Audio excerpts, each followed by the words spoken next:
দেখুন, এটা অনৈতিক কিনা প্রথম কথা, এটা কেন ঘটেছে তার কোনো ব্যাখ্যা আমার কাছে নেই। এটা হচ্ছে 27শে ফেব্রুয়ারি আমাদের কাউন্সিলিং হয়। এটা কিন্তু কোনো সিনিয়র ডাক্তারদের যেমন পোস্টিং বা রুটিন বদলি এরকম কোনো বিষয় না। আমি হচ্ছি সিনিয়র রেসিডেন্ট, যেখানে প্রত্যেক বছর মেরিট বেস যারা ফাইনাল এমডিতে যে মার্কস হয় সেই মার্কসের বেসিসে কাউন্সিলিং হয়। সেই কাউন্সিলিং বেসে একটা ভ্যাকান্সি লিস্ট থাকে, সেই অনুযায়ী আমরা চুজ করতে পারি র্যাঙ্ক অনুযায়ী, যে আমার এত র্যাঙ্ক, আমি এই জায়গায় ভ্যাকান্সি আছে, আমি এটা চুজ করলাম, আমাকে অ্যালটমেন্ট দেওয়া হলো 27শে ফেব্রুয়ারি।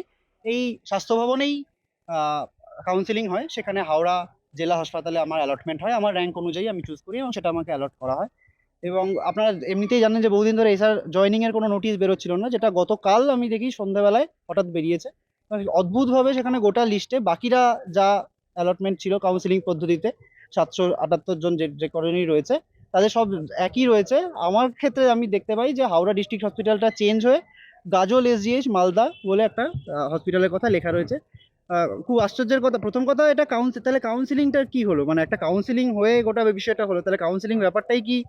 প্রথমত আমি জানতে চাই এটা টেকনিক্যাল ভুল কিনা, সেটার জন্যই আজকে আমি জানতে চাইছি। অনেক সময় হয় এরকম টেকনিক্যাল ত্রুটি, সেই জায়গাটাও আমরা জানতে চাইবো কোনো টেকনিক্যাল ত্রুটি হয়েছে কিনা। কিন্তু এতজনের মধ্যে শুধু একজনের যে এটা চেঞ্জ হয়ে যাওয়া, সেটা শুধু টেকনিক্যাল ত্রুটি নাও হতে পারে বলে আমাদের হাঞ্চ, সেটা একটা প্রতিহিংসার জায়গা হতে পারে। এবং গাজলের যে হসপিটালের নাম রয়েছে আমাদের ভ্যাকেন্সি লিস্টে সেটার কোনো নামে ছিল না, আমাদের কাছে সবই ডকুমেন্ট আছে, সবকিছুই আমরা নিয়ে এসেছি।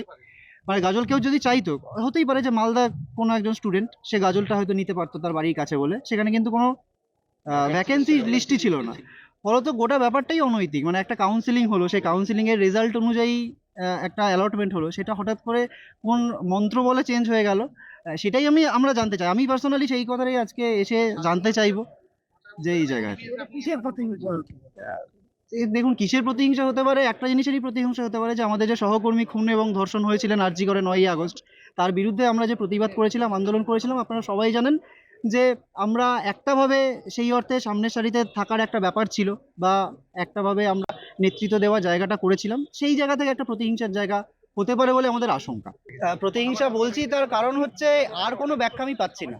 আর কোনো লজিক্যাল ব্যাখ্যা অন্তত আমার কাছে, বা আমার যতজন আমি আইনজীবী বলুন বা ডাক্তারদের কথা বলছি, যাদের কাছেই জিজ্ঞাসা করেছি, আমরা কিন্তু জানতে পারিনি। আর কোনো ব্যাখ্যা আমাদের কাছে নেই।